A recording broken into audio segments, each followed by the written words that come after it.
My dear students, आज का next topic है सॉल्युबिलिटी। सॉल्युबिलिटी का मतलब है कि जब हम कोई सॉल्यूशन बनाते हैं तो सॉल्यूशन को बनाते समय सॉल्वेंट की स्पेसिफिक अमाउंट में जब हम किसी सॉल्यूट की मैक्सिमम अमाउंट किसी पर्टिकुलर टेम्परेचर प्रेशर पर डिजॉल्व करते हैं तो उस समय सैचुरेटेड सॉल्यूशन बन जाता है। इट मीन्स हम कह सकते हैं the maximum amount of solute dissolved in specific amount of solvent at a particular temperature is known as solubility of solutes in a solution। या हम कह सकते हैं जब भी किसी सॉल्यूशन की मैक्सिमम अमाउंट डिजॉल्व होती है उस समय जो सॉल्यूशन बनता है उस सॉल्यूशन नाम होता है सैचुरेटेड सॉल्यूशन। और करके हम कह सकते हैं the concentration of saturated solution is known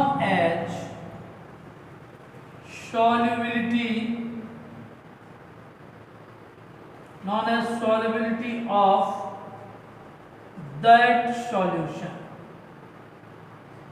The concentration of saturated solution known as solubility of that solution। It means solubility को हम दो तरीके से डिफाइन कर सकते हैं।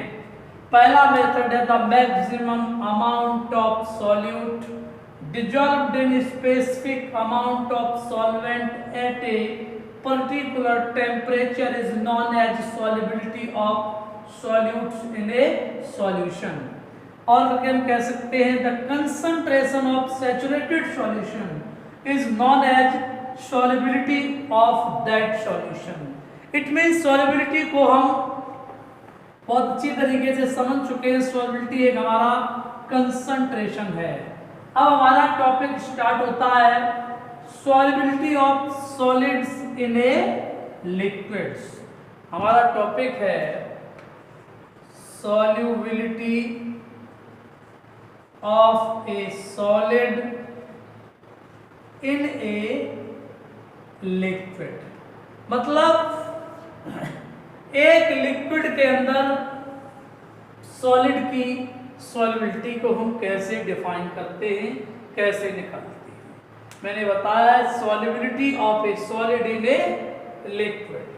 अगर हम solubility of solid in a liquid की बात करते हैं तो बेटा क्या है, यानी जब कोई सॉलिड सब्सटेंस लाके sodium chloride, potassium chloride, magnesium chloride, aluminium sulphate, aluminium hydroxide, calcium sulphate etc जैसे कई सारे सब्सटेंसेस जब किसी लिक्विड में डिजॉल्व होते हैं,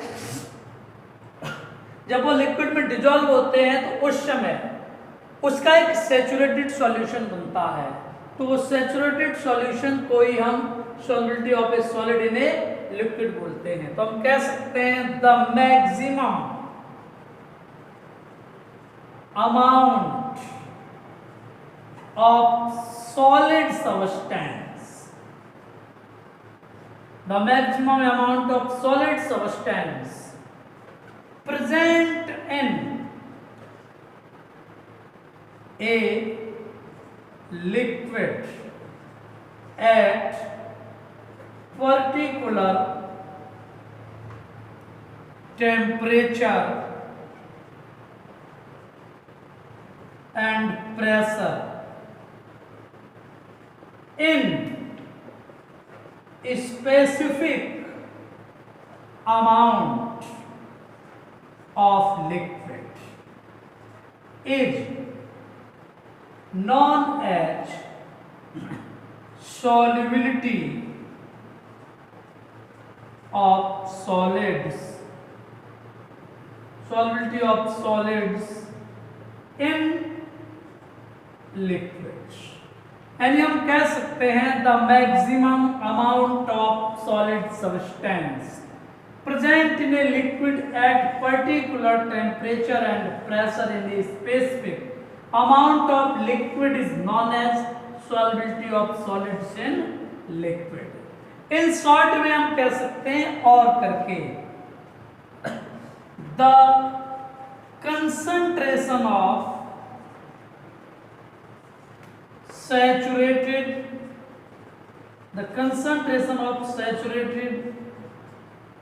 solid liquid solution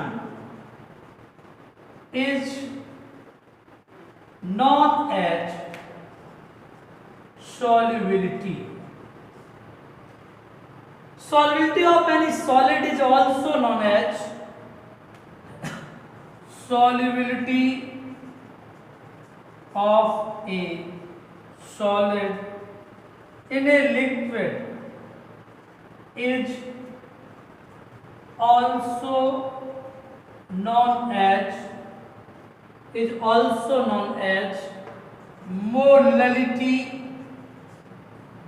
or mole fraction of that solution. My dear students, हमारे पास सॉल्युबिलिटी ऑफ सॉलिड की दो डेफिनेशन हैं। पहली डेफिनेशन थी the maximum amount of solid substance present in a liquid at particular temperature and pressure in specific amount of liquid is known as solubility of solids in liquid.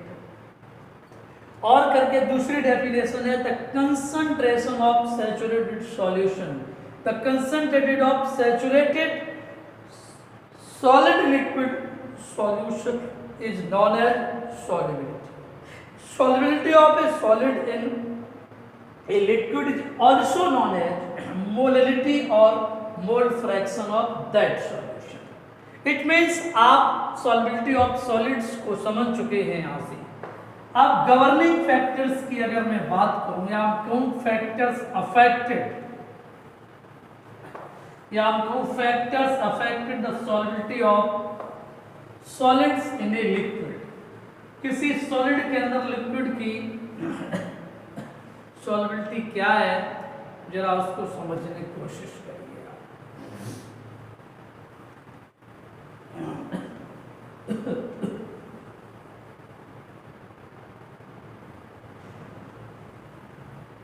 जरा समझिए मेरे प्यारे स्टूडेंटों। हाँ, तो सबसे पहला हमारा टॉपिक है आज का factors governing the solubility of solids in liquids. Factors governing the solubility of solids in liquids. It means वो फैक्टर्स जिनकी वजह से सॉल्युबिलिटी गवर्न होती है सॉलिड इन लिक्विड्स में। पहला जो फैक्टर है वो पहला फैक्टर है इफेक्ट ऑफ टेम्परेचर। बेटा इफेक्ट ऑफ टेम्परेचर, अगर मैं इफेक्ट ऑफ टेम्परेचर की बात करूं तो मैं आपको बता देना चाहता हूं, अगर हमारा प्रोसेस डिसोल्यूशन प्रोसेस किसी सैचुरेटेड सॉल्यूशन में एंडोथर्मिक है, यानी हम कह सकते हैं if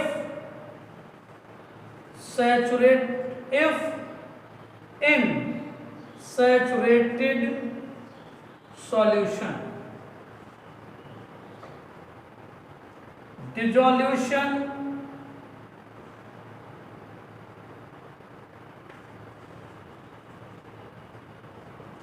process is endothermic.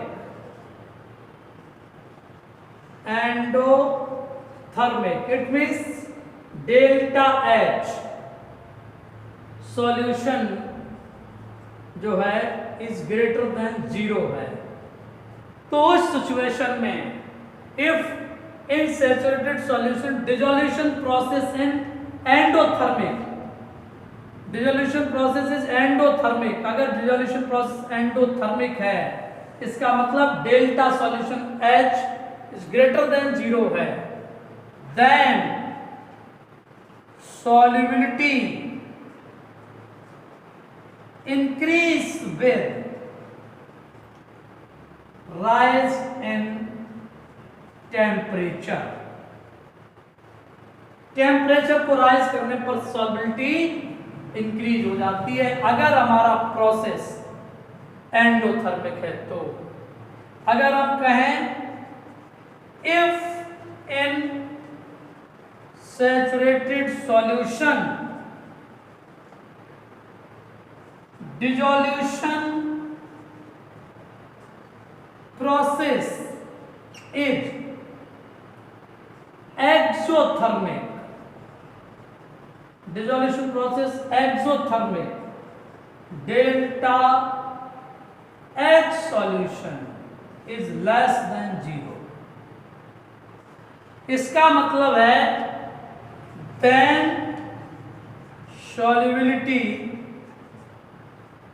decrease with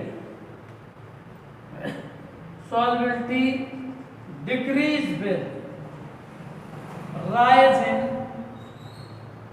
temperature।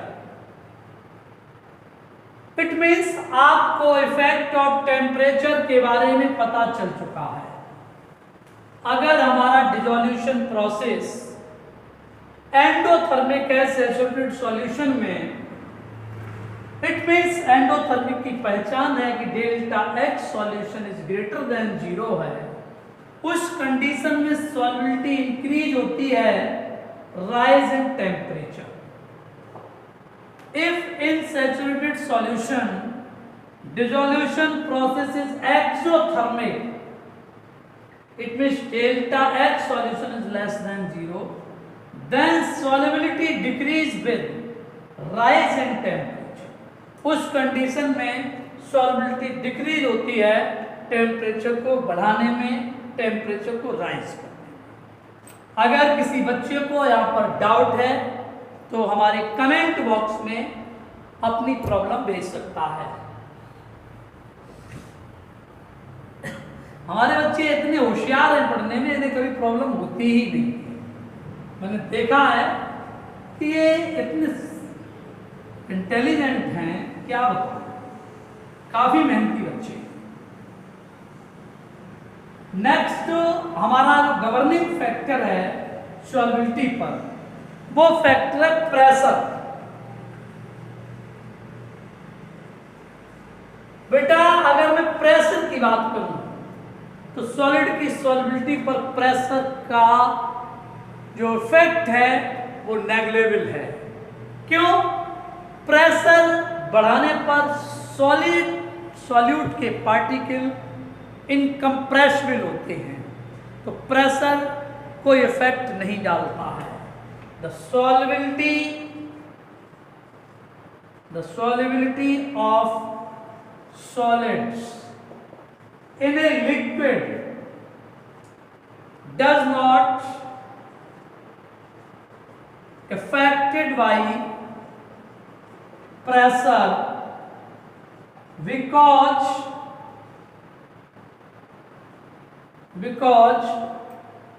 the solid particles are incompressible in nature। The solid particles are incompressible in nature। यानी हम कह सकते हैं the solubility of solids in a liquid does not affected by pressure because the solid particles are incompressible in nature। Okay, अच्छा, next बात, तो next factor है वो फैक्टर होता है nature of solute and solvent. Third factor है, सी factor है, nature of solute and solvent. Solute solvent का क्या नेचर है जरा समझें। देखिए बेटा, क्लास 11th में मैंने आपको बताया था कि सॉल्युबिलिटी इंक्रीज होती है सेम इंटरेक्शंस पर। अगर आप सपोज दैट एक कंटेनर लिया ये और उसमें कोई लिक्विड है और ये लिक्विड पोलर है, और एक लिक्विड ये लिया और ये लिक्विड जो है नॉन पोलर है। पोलर का मतलब लाइक एज H2O है और नॉन पोलर का मतलब लाइक एज बेंजीन है। अब आपके पास एक सॉलिड है, वो सॉलिड पार्टिकल्स जो इसमें आ रहे हैं किसी कंटेनर के थ्रू, ये पार्टिकल्स सॉलिड सॉल्यूट के हैं और ये भी पोलर है, तो पोलर टू पोलर इंटरेक्शन होगा। It means like dissolved like का केस यहां पर अप्लाई होगा। इट मींस सॉल्युबिलिटियां इंक्रीज हो जाएगी। अच्छा, अब अगर यहां पर हमने कोई सॉलिड के सब्सटेंस डाले, कोई एक कंटेनर है, ये आ रहा है इसके अंदर, और ये हमारा पोलर है और ये हमारा non polar. Polar to non polar dissimilar interactions. It means similar interactions पर सॉल्युबिलिटी बढ़ती है, डिसिमिलर पर सॉल्युबिलिटी डिक्रीज होती है। इट मींस आप समझ सकते हैं solubility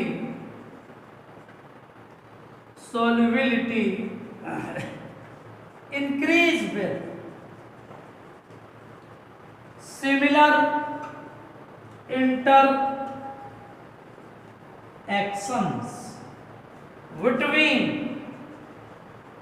interactions between solid to liquid particles। अगर हमारे सॉलिड लिक्विड पार्टिकल्स के बीच इंटरेक्शन डिफर है तो सॉल्युबिलिटी डिक्रीज हो जाएगी, अगर सेम है तो सॉल्युबिलिटी इंक्रीज हो जाएगी। ठीक है, नेक्स्ट टॉपिक में अभी हम आपको बताएंगे